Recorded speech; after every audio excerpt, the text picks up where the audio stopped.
Hello investors and welcome to my YouTube channel where I study the best investors and businesses from around the world. Today we'll be looking at Berkshire CEO successor Greg Abel and how much his approximate compensation will be after he takes over as CEO. According to a filing with the Securities and Exchange Commissions, Abel's total compensation for 2020 came in at just over $19 million. As vice chairman of non-insurance operations, Abel makes an annual base salary of $16 million, as well as an additional bonus of $3 million, which is authorized by Buffett. But this video will focus on how much he's likely to make when he becomes the new CEO. The question of who will succeed Warren Buffett as Berkshire Hathaway's chief executive officer has finally been answered. Although Mr. Buffett has no plans to step down anytime soon, Vice Chairman Greg Abel is the current name on the envelope, who will be in charge of the company when the time comes. If Mr. Abel is unavailable at the time of succession, Vice Chairman Ajit Jain is expected to take over as CEO. The question before the annual meeting on May 1st was whether Greg Abel or Ajit Jain would take over as CEO. In January 2018, both men were named vice chairman, with Mr. Jain in charge of insurance operations and Mr. Abel in charge of non-insurance business. Mr. Abel is a decade younger than Mr. Jain, at 58, and is more likely to be able to serve as CEO for a long time. Mr. Abel has extensive capital allocation experience as a longtime chairman of Berkshire Hathaway Energy. Mr. Buffett and Charlie Munger have been paid a salary of $100,000 per year for a long time. This is due to their substantial ownership stake in Berkshire and their desire to set an example. It would be unrealistic and unreasonable to expect that their successors would choose a high take-home salary as well. Berkshire Hathaway is, after all, one of the world's most valuable companies with a market capitalization of over $650 billion. The difference between a great CEO and a mediocre one can obviously result in billions of dollars in profits for shareholders. Mr. Abel's pay should be equivalent with his responsibilities, right? Although in this video, I'm focusing on Greg Abel's take-home pay. If you're interested in the man himself, I'd suggest watching my video on who Greg Abel is and why he's deserving of the next CEO title of Berkshire. So, what can we expect in terms of Mr. Abel's pay? One clue could be how much he's been paid in the 3 years since becoming vice chairman in charge of non-insurance operations. Berkshire Hathaway's most recent proxy statement includes the following table. Viewers who are familiar with compensation tables and proxy statements but are unfamiliar with Berkshire may wonder if the stock-based competition has been omitted from this table. Berkshire pays its executives in cash, which is made up of salary and bonus. Executives receive no other compensation than contributions to retirement accounts, and in the case of Mr. Buffett's security services. Since taking on their current roles, both Mr. Abel and Mr. Jain have been paid the same amount. Both men are well compensated, with the vast majority of their pay in the base salary at $19 million in total cash compensation. What factors go into determining their pay? The proxy has the following to say. The Compensation Committee has established a policy that neither the profitability of Berkshire nor the market value of its stock are to be considered in the compensation of any executive officer. Under the committee's compensation policy, Berkshire does not grant stock options to executive officers. The committee has delegated to Mr. Buffett the responsibility for the setting of compensation of Mr. Abel, Vice Chairman Non-Insurance Operations, Mr. Jain, Vice Chairman Insurance Operations, and Mark Hamburg, Berkshire Senior Vice Presidential Chief Financial Officer and Security. Berkshire Hathaway Proxy. Berkshire's policy is unusual in that profitability and market value are not taken into account when determining pay. Instead, Mr. Buffett determines Mr. Jain's and Mr. Abel's and Berkshire Chief Financial Officer Mark Hamburg's pay. How does Mr. Buffett arrive at those figures for compensation? The proxy doesn't say, and the company has been criticized for its lack of transparency in this area in the past. Mr. Abel and Mr. Jain's pay presumably is determined by their respective responsibilities and performance.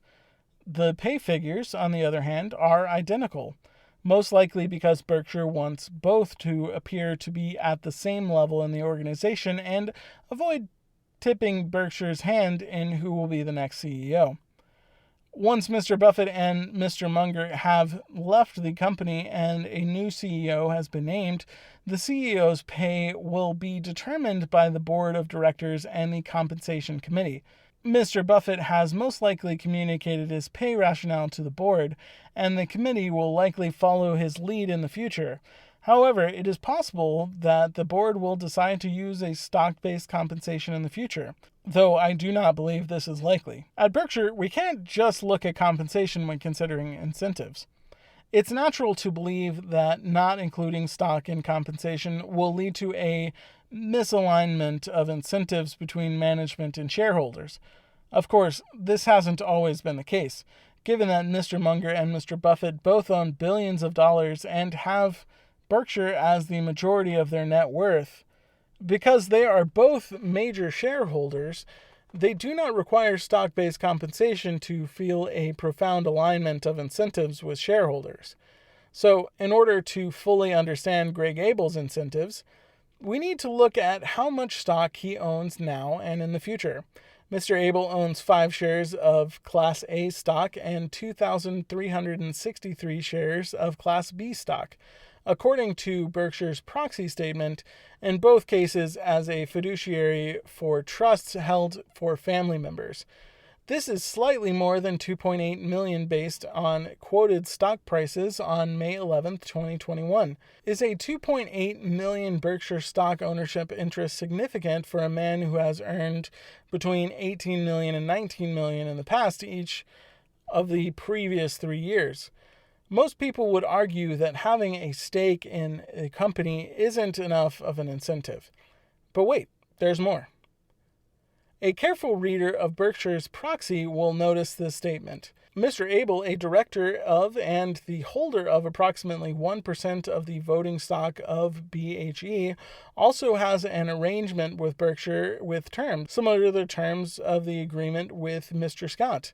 The major difference between the arrangement with Mr. Scott and the arrangement with Mr. Abel is that Mr. Abel can also put his shares to BHE put, and BHE can call Mr. Abel's shares, BHE call. The purchase price under either a BHE put or a BHE call shall be payable in cash and determined in the same manner as the purchase price under Mr. Scott's agreement. When Berkshire acquired MidAmerican Energy 2 decades ago, Mr. Abel joined the company. Mr. Abel owns a minority interest in Berkshire Hathaway Energy, along with Walter Scott, who also serves on Berkshire's board of directors, BHE. Mr. Abel owned approximately 1% of BHE at the time of the proxy. That sounds like a substantial ownership stake, and it is. How much is it worth? Fortunately, based on recent transactions in which BHE purchased a portion of Mr. Scott's holdings for cash, we can estimate the value of Mr. Abel's BHE ownership interest. These transactions required an approval from Warren Buffett, Walter Scott, and Greg Abel, and we should be confident that the price represents a close approximation of intrinsic value, given the incentives and reputations of all parties. The proxy provides us with the following information about the most recent purchase. Berkshire Hathaway Energy repurchased 183,358 shares of its common stock from Mr. Scott's family interests for an aggregate cost of $126 million on March 5, 2020. The purchase price per share was determined by Berkshire, Mr. Abel, and Mr. Scott, and approved by the Audit Committee, based on a price deemed to represent fair market value. Since January 1st, 2020, Berkshire has not been aware of any other transactions that are required to be disclosed under the 404A of Regulation SK. This means that in March of 2020, BHE had an intrinsic value of $698.61 per share, As of April 29th in 2021, there were 76,368,874 shares of BHE outstanding, according to BHE's most recent Q10 report. As of March 2020, BHE's intrinsic value was estimated to be around $53.4 billion. Mr. Scott has previously transacted with the company in February 2019 at the value of $654.44 per share, and in 2018 at a valuation of $603.22 per share. Mr. Abel's personal stake in BHE was worth about $534 million in March 2020 if BHE had a total intrinsic value of $53.4 billion and he owned approximately 1% of the company. Mr. Abel's holdings are likely worth in the high $500 million range, given that BHE keeps all of its earnings and another year has passed. Is a stake in a company worth more than $500 million to a man who earns $19 million per year? The answer has to be a resounding yes. Mr. Abel has obviously put a lot of money on the line. His annual look-through earnings attributable to his BHE stake are unquestionably greater than his $19 million compensation as a Berkshire vice chairman. However, there is a possible problem. Mr. Abel's stake in BHE is separate from Berkshire Hathaway, the parent company. When Mr. Abel was chairman and CEO of BHE, this was entirely appropriate. However, as the next CEO of Berkshire Hathaway, he will be responsible for the company's overall success, not just BHE. Mr. Abel's ownership interest in the parent company rather than the subsidiary would appear to be preferable. Mr. Abel is a man of unquestionable integrity, and I am confident that if tasked with overseeing the parent company, he will do so to the best of his ability and intelligently allocate capital across all business units. However, having his direct financial incentives aligned with the parent company is still desirable. I'm not implying that Mr. Abel would choose BHE over other business units simply because he owns a stake in the company. Mr. Buffett and Mr. Abel could come to an arrangement to swap Mr. Abel's interest in BHE for an interest in Berkshire Hathaway Class A or Class B stock, putting any fears about this happening to rest and giving more confidence to shareholders at large. Berkshire would be able to increase its stake in BHE by 1%, and Mr. Abel's financial interest would be more closely aligned with the parent company. It's also possible that it could be done as a stock swap to save money on taxes. Mr. Buffett has stated that he has no plans to leave the company, and he appeared to be on top form at the annual meeting. His life expectancy at 90 is almost likely far greater than the actual 4 years that a typical 90-year-old male would expect. Nonetheless, life can throw curveballs at any time, requiring succession. The stock price of Berkshire Hathaway rose in the days following the annual meeting, which could be linked to the CEO succession decision. Berkshire's incentives are already well aligned, but I hope Mr. Abel's ownership in BHE will be converted to Berkshire Class A or B shares before he takes over as CEO. What are your thoughts on Berkshire's CEO succession plans and Mr. Abel's compensation and ownership interest? Let me know in the comments below. Thank you so much for watching to the end.